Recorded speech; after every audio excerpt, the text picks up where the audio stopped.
ازاي بتكون طموح وكسول في نفس الوقت؟ غريبة مش كده؟ اكيد قلت لنفسك انا عايزة انجح بس مش عارف ابدأ، او بتحط خطة وتتحمس يوم يومين بالكتير وبعدين ولا كأنك كنت ناوي تعمل اي حاجة. انا عاوزك تستوعب ان المشكلة مش انك كسول بمعنى الكلمة، المشكلة ان دماغك مليانة افكار، اهداف، طموح كبير، بس جسمك مش سامع الكلام ده. دايما حاسس انك هتبدأ لما تكون جاهز، بس الصراحة انك تكون جاهز عمرها لا بتيجي ولا هتيجي اصلا. ببساطة كده علشان تكون فاهم ان الطموح الكسول بيحصل لما دماغك بيحب الاحساس بالنجاح بس بيكره طريق النجاح. يعني ايه الكلام ده؟ يعني تحب تحلم وتشوف فيديوهات تحفيزية وتتخيل نفسك ناجح، بس اول ما يجي وقت الشغل المخ بيبدأ يهرب بأي حجة. طب ليه لازم تاخد خطوة حقيقية وتتغير فعلا؟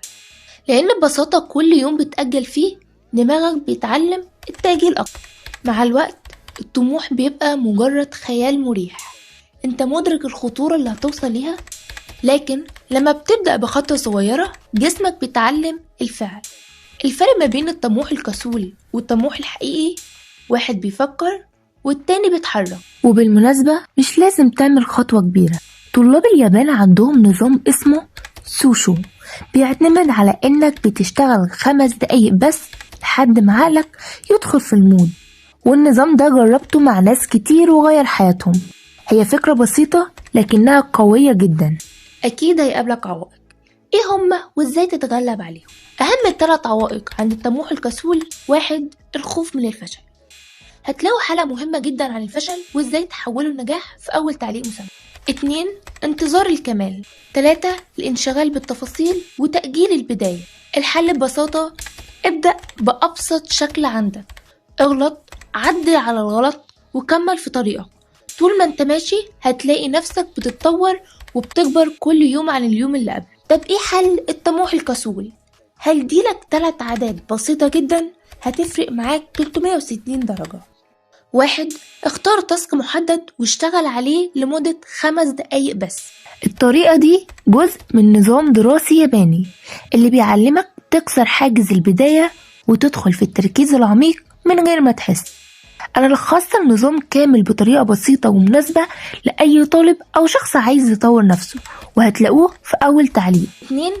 ركز إنك تبدأ مش إنك تكون كامل، محدش بيكون كامل من أول مرة أو حتى 10 مرة. ابدأ وطور نفسك وانت في الطريق، طول ما انت شغال على حلمك هتلاقي نفسك بتتطور لوحدك، هتلاقي نفسك بتكتسب مهارات هتوديك في حتة تانية. انما لو فضلت قاعد بتشتكي من الظروف او من البيئة ان محدش بيشجعك، انت هتفضل محلك سر. لازم تشتغل وتبدأ بالمتاح. 3. احتفل بأي إنجاز صغير حتى لو بسيط، كونك بتحاول وبتسعى ده إنجاز في حد ذاته. النتيجة والتوفيق ده بتاع ربنا، انت تعمل اللي عليك وتجيب اخرك في الشغل او في دراستك، وانك تطور نفسك وتخبط على كل الابواب، تستغل كل فرصة. اهم حاجة تكون راضي عن نفسك، لدام بتعمل اللي عليك، واستمتع بحياتك وبرحلتك، واستمتع بكل لحظة وحشة قبل الحلوة. اسمعني كويس، الكسل مش صفة فيك، ده عادة انت اتعلمتها.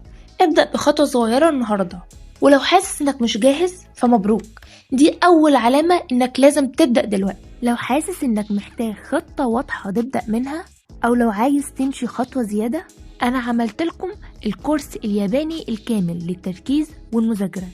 ده مش مجرد كورس عادي، دي أداة لحل كل مشاكلك. في طرق اليابانيين في الحفظ والجداول وإدارة الوقت والصيام الديتوكس، هتلاقيه في أول تعليق وكمان في الوصف. يمكن يكون ده